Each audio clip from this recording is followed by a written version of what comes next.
తప్పించుకొని తిరగడం ఎట్లా చూస్తారు? శ్రీమాత్రే నమః. వందే మాత్రం.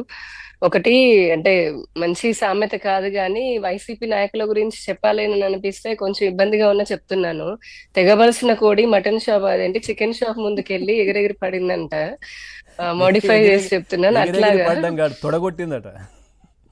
సో అట్లాగా ఇక్కడ ఏంటంటే వైసీపీ నాయకులు ఒక్కొక్కడు మనం చూస్తే కనుక గడిచిన 5 సంవత్సరాల్లో ఇట్లా రొమ్ము విరుచుకొని ఇంకా తొడలు కొట్టుకుంటూ ఒకడు పాన్ నములుకుంటూ రకరకాలుగా మమ్మల్ని ఎవరు ఏం చేయలేరు ఇంకా అంటే మనం చెప్పాల్సిన అవసరం లేదు, అంత విజృంభించి అన్ని రకాలుగా ఇది చేశారు. ఈవెన్ ప్రభుత్వం మారిన తర్వాత కూడా మేకపోతు గాంభీర్యం లాగా మీడియాల ముందుకు వచ్చి మాట్లాడిన వాళ్ళు కొంతమంది అయితే గనక ఇట్లా మాట్లాడి ఇప్పుడు ఏదో కాకాని గోవర్ధన్ రెడ్డి లాంటి వాళ్ళు మొన్న ఈ మధ్యనే అన్నారు కదా, మాకేంటి భయము అని చెప్పని నన్ను కూడా మరి ముందస్తుగా కోర్టుకి ఎందుకు వెళ్ళారు బెయిల్ గురించి? ఏ భయం, నువ్వేం తప్పు చేయకపోతే, నిజంగా నీకేం భయం లేకపోతే గనక ఎందుకు ముందస్తు చర్య?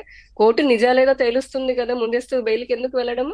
పోలీసులు ఇప్పుడు కేసు పెట్టిన తర్వాత వాళ్ళ నిజాలేంటో కోర్టులోనూ తెలుస్తుంది, అప్పుడైనా నిర్దోషిగా బయటకు వస్తావు కదా నిజంగా నువ్వేం తప్పు చేయకపోతే. ఒకరేమో అదిగో మొన్న చూసాం కదా పోసాని కృష్ణమౌళి అంతకుముందు రోజాన్ని నువ్వు ఏడుస్తున్నావు, నువ్వు కట్టలేదు, నువ్వు ఇలా లేదు అన్నాడు. ఆయన వరకు వచ్చేటప్పటికి విషయం వివరం బాగా అర్థమయ్యేటప్పటికి చల్లబడ్డాడు. అట్లానే వీళ్ళందరూ కూడా విషయం ఏంటంటే ఈయనకి 200 దాదాపుగా 250 కోట్ల రూపాయల స్కామ్ దీంట్లో జరిగింది అని చెప్పని కూడా మనకి తెలుస్తుంది ప్రాథమికంగా. ఇంకా ఇది ఒకటి మాత్రమే. ఇప్పుడు వైసీపీ నాయకులది అదేదో వాళ్ళ చిట్టా చదువుతుంటే చాలా పెద్దగా ఉంటుంది కానీ మీరు చెప్పిన అంకె ఎంత? 250 కోట్లు అనేసి దీంట్లో పర్టికులర్ ప్రాథమికంగా వస్తుంది. దాని పక్కన మిగిలిన 2 సున్నాలు ఎక్కడికి వెళ్ళినాయండి? అదే అంటున్నా, ఇంకా దాని పక్కన సున్నాలు కూడా వస్తాయని చెప్తున్నా నేను. అదే సో దాని పక్కన సున్నాలు కూడా ఇంకా యాడ్ అవుతాయి. అది 1, 2, 3 లేదంటే అసలు జగన్ చిట్టా మొత్తం చూస్తే 4 సున్నాలా లేదంటే లక్షలాగా 5 సున్నాలా 7 సున్నాలా మనకు తెలియదు. కానీ ఇక్కడ వీళ్ళు ఏంటంటే ఇంత స్కామ్ అని చెప్పని తెలిసిన తర్వాత నిన్న ఇంకా ఎంతకాలం ప్రజల్ని మోసం చేస్తారు? ఇక్కడ విషయం ఏంటంటే ఒకటి, వాళ్ళు ప్రభుత్వంలో ఉన్నప్పుడు అధికారాన్ని చాలా దుర్వినియోగపరుచుకుంటూ పోలీసులను గాని ఇతర అధికారులు ఐఏఎస్లను గాని వారందరినీ చాలా దుర్వినియోగపరిచి వాళ్ళు వేల కోట్లు కాజేశారు.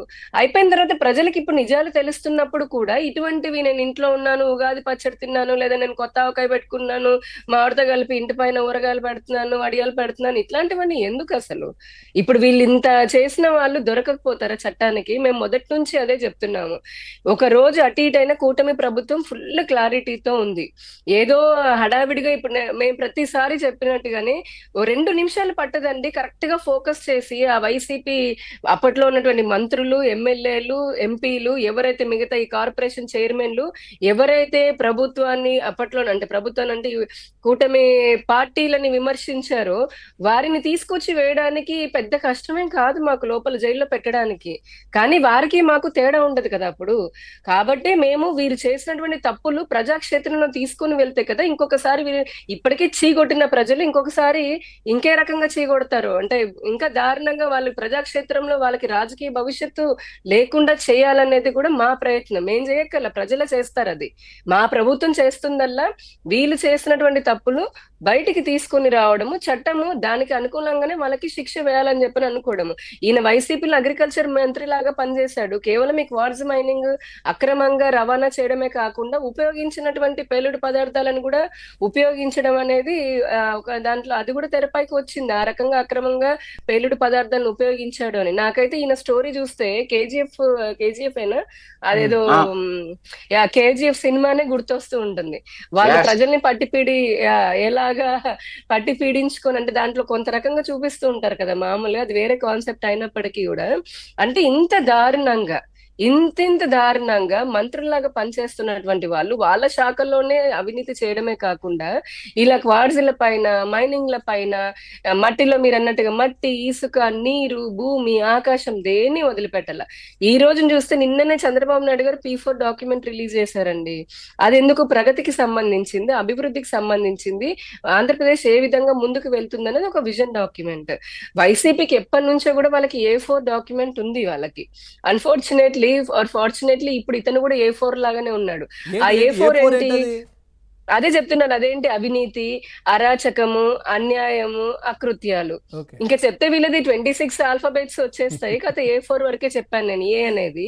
వీళ్ళ ఇది ప్రతి ఒక్క వైసీపీ నాయకుడికి కూడా ఇలాంటిది ఆల్ఫాబెట్స్ తోటి మనం చెప్పుకోవచ్చు అనమాట. ఒక Okay. పక్క మా ప్రభుత్వమేమో అటు కేంద్రం ఇచ్చే సహకారంతో ఇటు ప్రగతి వైపు తీసుకొని వెళ్తుంటే, వీళ్ళేమో లక్షల కోట్ల రూపాయలని రాష్ట్రంలో ఉన్నటువంటి వనరులను దోచుకున్న వారిని వదిలిపెట్టాల్సినటువంటి అవసరం లేదు. అందుకనే ఆఖరికి ఇంకొకటి ఏంటంటే, డిప్యూటీ మైనింగ్ డైరెక్టర్ ఎవరైతే ఉన్నారో, మైనింగ్ డిప్యూటీ డైరెక్టర్ ఆ బాలాజీ నాయక్ అనే వ్యక్తి పెట్టిన కంప్లైంట్ పైన తోటే కదా ఫిబ్రవరి 16 వీళ్ళ పైన ఎఫ్ఐఆర్ నమోదు చేసింది. ఇప్పుడు ఆల్రెడీ దానిలో దాదాపు కొంతమందిని తీసుకుని అదుపులో తీసుకోవడం జరిగింది. రేపో మాపో మనం అనుకుంటున్నాం కదా, నేను ఈసారి పవన్ గారు మీ డిబేట్ లోకి ఒక పని చేద్దాం. ఏ నుంచి జీ వరకు ఒక ఇట్లాంటిది మనం రాసుకొని వద్దాం అనమాట. ఏ అంటే ఏలో వచ్చే పేర్లు ఎవరు, వైసీపీ వాళ్ళు చేసిన స్కామ్లు. బి అలాగా. ఆర్ అంటే గనక రోజా, రజని ఇట్లా వస్తున్నట్టుగా ఇప్పుడు మనకి ఆల్ఫాబెట్స్ వెతికితే చాలా పేర్లు వస్తాయి.